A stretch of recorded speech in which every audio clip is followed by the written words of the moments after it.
ఓం శాంతి. మురళీ date 14th December 2023. మురళీ సారము: మధురమైన పిల్లలు, మీ సౌభాగ్యమును తయారు చేసుకోవాలనుకుంటే ఈశ్వరీయ సేవలో నిమగ్నమైపోండి. మాతలకు, కన్యలకు బాబాపై బలిహారమయ్యే ఉత్సాహం కలగాలి. శివశక్తులు బాబా పేరును ప్రఖ్యాతము చేయగలరు. ప్రశ్న: కన్యలందరికీ బాబా ఏ శుభ సలహాను ఇస్తారు? జవాబు: హే కన్యలు, మీరంతా ఇప్పుడు అద్భుతము చేసి చూపించండి. మీరు మమ్మా సమానంగా అవ్వాలి. ఇప్పుడు మీరు లోక మర్యాదలను వదలండి. నష్టోమోహులుగా అవ్వండి. అదర్ కన్యలుగా అయినట్లయితే మచ్చ పడిపోతుంది. మీరు రంగురంగుల మాయ నుండి సురక్షితంగా ఉండాలి. మీరు ఈశ్వరీయ సేవను చేసినట్లయితే వేలాది మంది వచ్చి మీ చరణాలపై పడతారు. ఓం శాంతి. శివశక్తులైన మీరు ఉత్సాహముతో ఎగురుతూ ఉంటారు. మీకు బాబాపై బలిహారమయ్యే ఉత్సాహము కలగాలి. దీనినే ఆత్మిక ఆనందము అని అంటారు. ముందుగా క్లాస్లో ఎవరెవరు కూర్చున్నారో బాబా చూడవలసి ఉంటుంది. నిజానికి క్లాస్లో ఎలా కూర్చోవాలంటే టీచర్ దృష్టి ప్రతి ఒక్కరిపైన పడాలి. కానీ ఏం చేద్దాం, డ్రామాలో ఇలా ఉంది. క్లాస్లో నెంబర్ వారీగా కూర్చోబెట్టలేము. పిల్లలు బాబా ముఖం చూడాలని దాహార్తతతో ఉంటారు కదా, అలాగే బాబా కూడా దాహార్తితో ఉంటారు. పిల్లలు లేకుండా ఇంట్లో అంధకారంగా ఉందని భావిస్తారు. పిల్లలైన మీరు ప్రకాశమును తీసుకువచ్చేవారు. మీరు కేవలం భారతదేశంలోనే కాదు, మొత్తం విశ్వం అంతటిలోనూ ప్రకాశము తీసుకువస్తారు. గీతము: మాతా ఓ మాత, నీవు అందరి భాగ్య విధాతవు.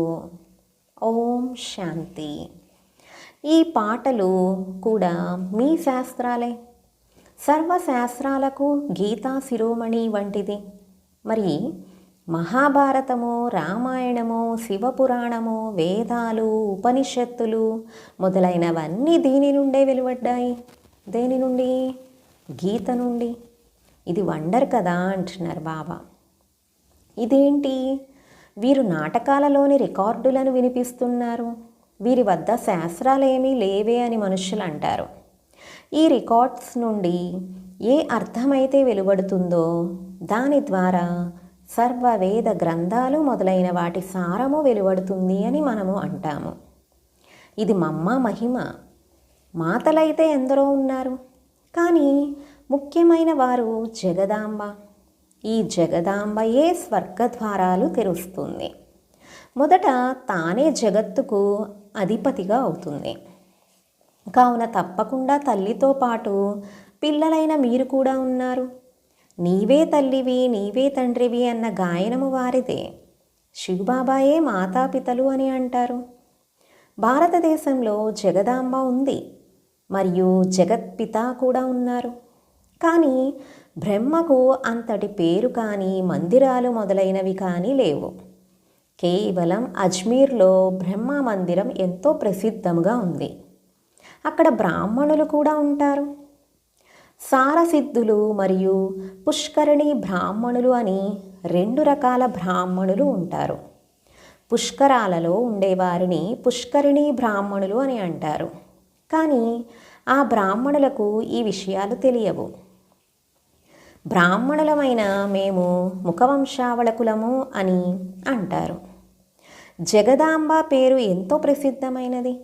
బ్రహ్మను గురించి అంతగా తెలియదు. ఎవరికైనా ధనము బాగా లభిస్తే ఇంకా సాధు సన్యాసుల కృప అని భావిస్తారు. ఈశ్వరుని కృప అని భావించరు. నేను తప్ప ఇంకెవ్వరూ కృప చూపించలేరు అని బాబా అంటారు. నేను సన్యాసులను కూడా మహిమ చేస్తాను. ఈ సన్యాసులు పవిత్రంగా లేకపోతే భారతదేశం తగలబడిపోయేది. కానీ సద్గతిదాత ఒక్క తండ్రియే.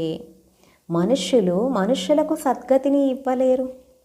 సీతలైన మీరంతా శోకవాటికలో ఉన్నారు. బాబా అర్థం చేయిస్తున్నారు. దుఃఖంలో శోకమైతే ఉంటుంది కదా. రోగాలు మొదలైనవి ఉన్నప్పుడు దుఃఖము ఉండదా? రోగగ్రస్తులుగా అయితే మళ్ళీ ఎప్పుడు బాగవుతారు అన్న ఆలోచన తప్పకుండా కలుగుతుంది. అంతేకాని అలా రోగగ్రస్తులుగా ఉండిపోండి అని అయితే అనరు కదా. బాగా అయిపోవాలి అని పురుషార్థం చేస్తారు. లేకపోతే మందులు మొదలైనవి ఎందుకు తీసుకుంటారు? నేను పిల్లలైన మిమ్మల్ని ఈ దుఃఖాలు, రోగాలు మొదలైన వాటి నుండి విడిపించి మీకు బహుమతిని ఇస్తాను. మాయారావణుడు మీకు దుఃఖాన్ని ఇస్తాడు. తనను సృష్టి రచయిత అని అంటారు. ఎవరిని సృష్టి రచయిత అని? శివబాబాను. మరి భగవంతుడు దుఃఖమును ఇచ్చేందుకు సృష్టిని రచించారా అని అందరూ అంటారు.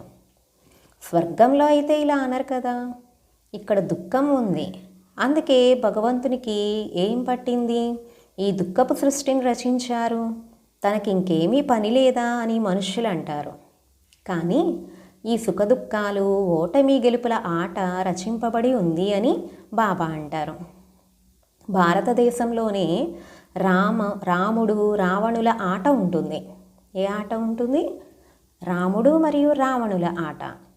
భారతదేశం వారు రావణునితో ఓడిపోయి ఓటమిని పొందారు.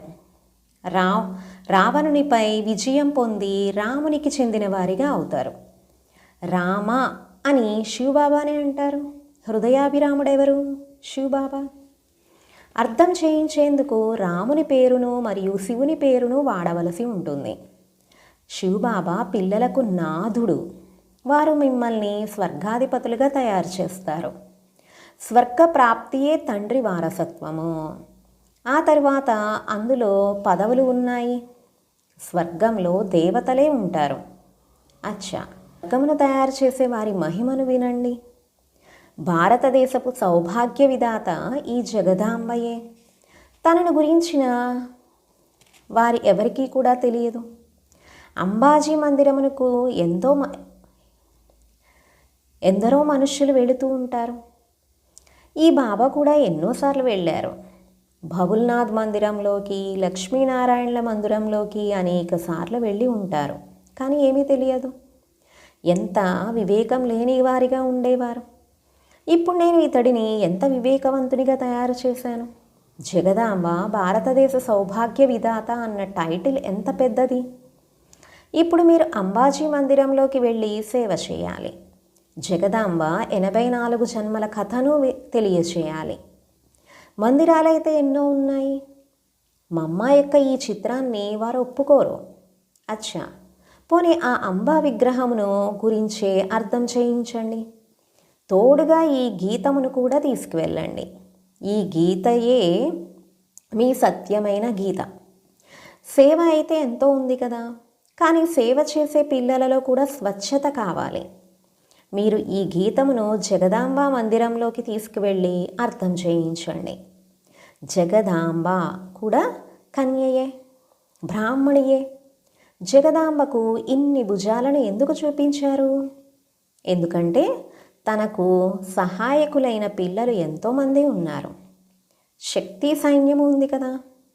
అందుకే చిత్రాలలో అనేక బాహువులను చూపించేశారు. శరీరమును ఎలా చూపించగలరు?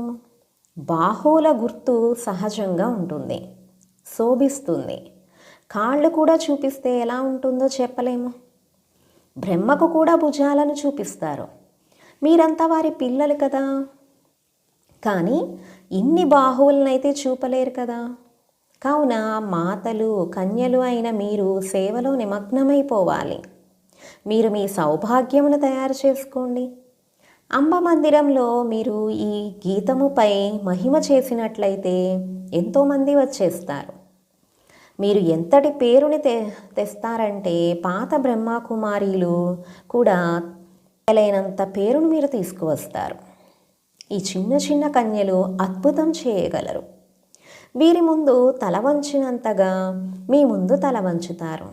ఇందులో లోకులేమనుకుంటున్నారో అని బిడియపడాల్సినటువంటి పని లేదు, అంటే సిగ్గుపడాల్సినటువంటి పని లేదు. పూర్తిగా నష్టమోహులుగా అవ్వాలి. నేను వివాహం చేసుకునేదే లేదు, మేము పవిత్రంగా ఉంటూ భారతదేశాన్ని స్వర్గంగా తయారు చేసే సేవను చేస్తాము అని అంటారు. అదర్ కుమారికి మచ్చపడి ఉంటుంది. కుమారి వివాహం చేసుకోగానే మచ్చపడడం ప్రారంభమవుతుంది. రంగురంగుల మాయ పట్టుకుంటుంది. ఈ జన్మలో మనుష్యులు ఎలా ఉన్నవారు ఎలా అవ్వగలరో చూడండి. మమ్మ కూడా ఈ జన్మలోనే అలా అయ్యింది కదా. వారికైతే అల్పకాలికంగా పదవులు లభించాయి. మమ్మకు 21 జన్మలకైతే లభిస్తుంది. మీరు కూడా నరుడి నుండి నారాయణునిగా, నారి నుండి లక్ష్మిగా అవుతున్నారు. పూర్తిగా పాస్ అయిపోతే దైవీ జన్మ లభిస్తుంది. వారికి అల్పకాలిక సుఖము ఉంది. అందులోనూ ఎంతటి చింత ఉంది. మనము గుప్తము.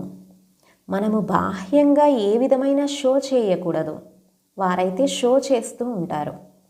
ఈ రాజ్యము మృగతృష్ణ సమానమైన రాజ్యము. అందుని పిల్లలు అందులు అని ద్రౌపది అన్నట్లుగా శాస్త్రాల్లో కూడా ఉంది. ఇప్పుడు దీనిని ఏ రాజ్యముగా అయితే భావిస్తున్నారో అది అంతమైపోనున్నది. రక్తపు నదులు ప్రవహించుచున్నాయి. పాకిస్తాన్ విభజన జరిగినప్పుడు ప్రతి ఇంట్లో ఎంతగా కొట్టేవారు. ఇప్పుడైతే నడుస్తూ తిరుగుతూ దారిలో మారణహోమం జరుగుతూ ఉంటుంది.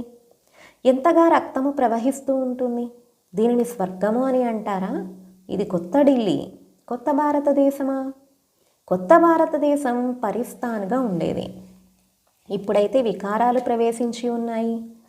ఇవి పెద్ద శత్రువులు. రామ రావణుల జన్మను భారతదేశంలోనే చూపిస్తారు.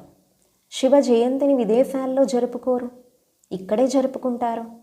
రావణుడు ఎప్పుడు వస్తాడో మీకు తెలుసా? ఎప్పుడైతే పగలు పూర్తి అయ్యి రాత్రి వస్తుందో అప్పుడు రావణుడు వస్తాడు. దానినే వామ మార్గము అని అంటారు. వామ మార్గంలోకి వెళ్ళడం ద్వారా దేవతల పరిస్థితి ఏమైపోతుందో చూడండి. పిల్లలు సేవ చేయాలి. ఎవరైతే స్వయం జాగృతులుగా ఉంటారో వారే జాగ్రత్త పరచగలరు. బాబా అయితే శుభచింతకులు. వీరిపై మాయ దెబ్బ ఎక్కడా తగలకూడదు అని అంటారు. రోగగ్రస్తులుగా అయితే సేవ చేయలేరు. జగదాంబకే జ్ఞాన కలశం లభిస్తుంది, కానీ లక్ష్మికి కాదు. లక్ష్మికి ధనమును ఇచ్చారు, దాని ద్వారా దానము చేయగలుగుతుంది. కానీ అక్కడైతే దానము మొదలైనవి ఉండవు. ఎల్లప్పుడూ పేదలకే దానం ఇవ్వడం జరుగుతుంది. కావున కన్యలు ఈ విధంగా మందిరాలలోకి వెళ్ళి సేవ చేసినట్లయితే ఎంతోమంది వస్తారు, అభినందిస్తారు, కాళ్లకు నమస్కరిస్తారు. మాతలపై గౌరవం కూడా ఉంది. మాతలు వినడంతో ప్రఫుల్లితమైపోతారు. పురుషులకైతే తమ నశ ఉంటుంది కదా. ఈ సాకారుడు బాహ్యముఖి. ఇతడి లోపల ఉండే నాదుడు నాదులకే నాదుడు అని బాబా అర్థం చేయించారు. కృష్ణుడిని లార్డ్ కృష్ణ అని అంటారు. ఆ పరంపిత పరమాత్మ కృష్ణునికి కూడా లార్డ్ ఆఫ్ లార్డ్ అని మనం అంటాము. వారికి ఈ ఇల్లు ఇవ్వడం జరుగుతుంది. కావున ఇక్కడ ఇంటి యజమానురాలు ఇరువురు ఉన్నారు. ఇతడు పురుషుడు మరియు స్త్రీ కూడా. ఇది అద్భుతం కదా అంటున్నారు బాబా. భోగ్ పెట్టండి. అచ్చా, బాబాకు అందరి ప్రియ స్మృతులు తెలపండి. సంతోషంగా ఆ పెద్ద శిక్షకునకు నమస్కారాలు పంపుతాము. ఇది ఒక ఆచారము. ఏ విధంగా ప్రారంభంలో సాక్షాత్కారాలు జరిగేవో అలా అంతిమంలో కూడా బాబా ఎంతగానో ఆహ్లాదపరుస్తారు. ఆవులోకి చాలామంది పిల్లలు వస్తారు. ఎవరు ఉంటారో వారు చూస్తారు. అచ్చా, మధురాతి మధురమైన ఆత్మిక పిల్లలకు మాతాపిత బాప్దాదాల ప్రియ స్మృతులు మరియు గుడ్ మార్నింగ్. ఆత్మిక పిల్లలకు ఆత్మిక తండ్రి నమస్తే. हम रूहानी बच्चों के रूहानी बाप दादा को याद प्यार गुड मॉर्निंग और नमस्ते. मेरा बाबा मीठा बाबा प्यारा बाबा शुक्रिया बाबा. రాత్రి క్లాస్ 8th ఏప్రిల్ 1968లో బాబా వినిపించినటువంటి మురళి. ఈ ఈశ్వరీయ మిషన్ కొనసాగుతూ ఉంటుంది. మన దేవీ దేవతా ధర్మానికి చెందిన వారెవరైతే ఉంటారో వారే వస్తారు. క్రైస్తవులుగా తయారు చేయడం వారి మిషన్. వారి ధ్యేయం. ఎవరైతే క్రైస్తవులుగా అవుతారో వారికి క్రైస్తవ వంశంలో సుఖం లభిస్తుంది, మంచి జీతం లభిస్తుంది. అందుకే ఎంతోమంది క్రైస్తవులుగా అయిపోతారు.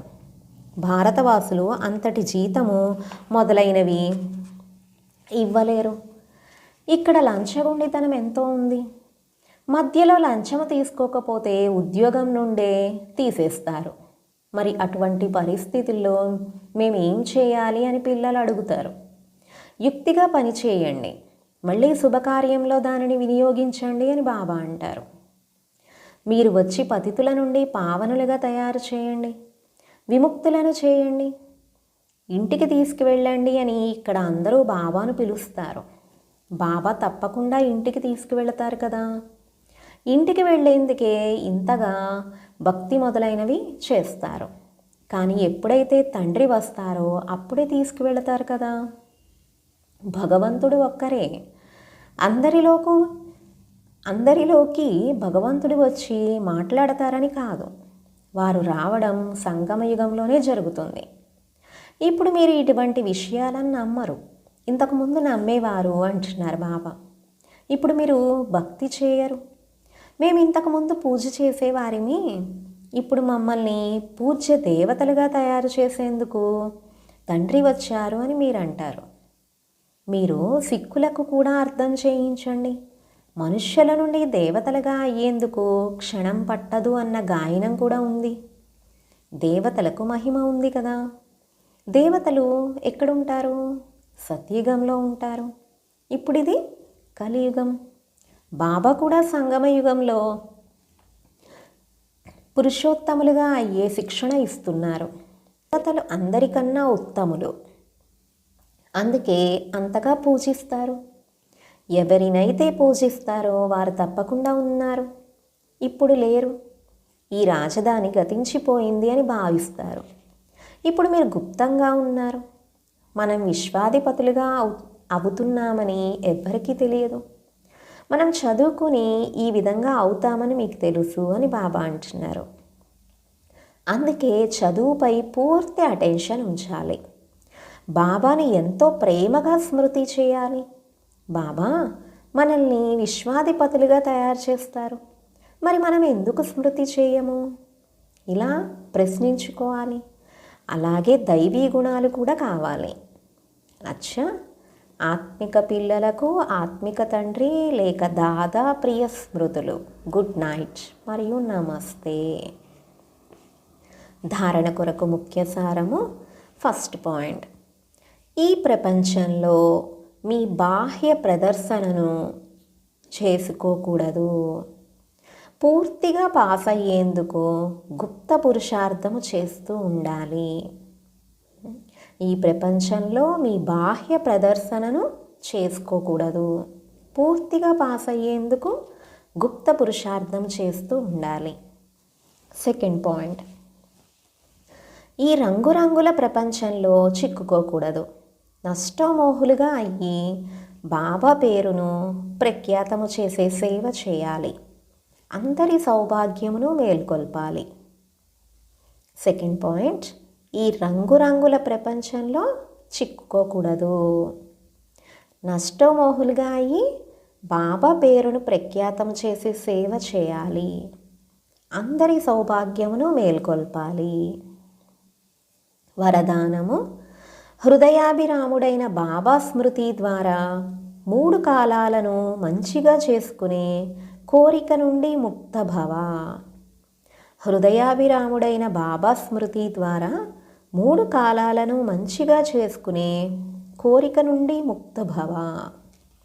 వివరణ. ఏ పిల్లల హృదయంలో ఒక్క హృదయాభిరాముడైన బాబా స్మృతి ఉంటుందో వారు సదా ఓహో ఓహో అనే పాటనే గానం చేస్తూ ఉంటారు.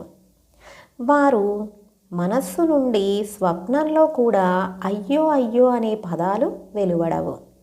ఎందుకంటే ఏదైతే జరిగిందో అది కూడా మంచిదే, ఏదైతే జరుగుతోందో అది కూడా మంచిదే, మరియు ఏదైతే జరగాలో అది కూడా మంచిదే.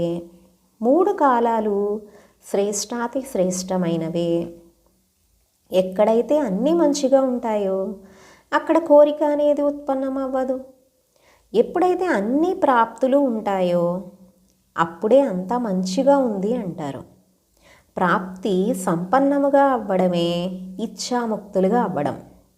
ప్రాప్తి సంపన్నంగా అవ్వడమే ఇచ్ఛాముక్తులుగా అవ్వడము. స్లోగన్: సంస్కారాలను ఎంత శీతలముగా చేసుకోవాలంటే అందులో ఆవేశము లేక అభిమానపు సంస్కారాలు అస్సలు ప్రత్యక్షమే అవ్వకూడదు. సంస్కారాలను ఎంత శీతలంగా చేసుకోవాలంటే అందులో ఆవేశము లేక అభిమానపు సంస్కారాలు అస్సలు ప్రత్యక్షమే అవ్వకూడదు. స్వమానం: నేను కోరిక నుండి ముక్త ఆత్మను. ఓం శాంతి.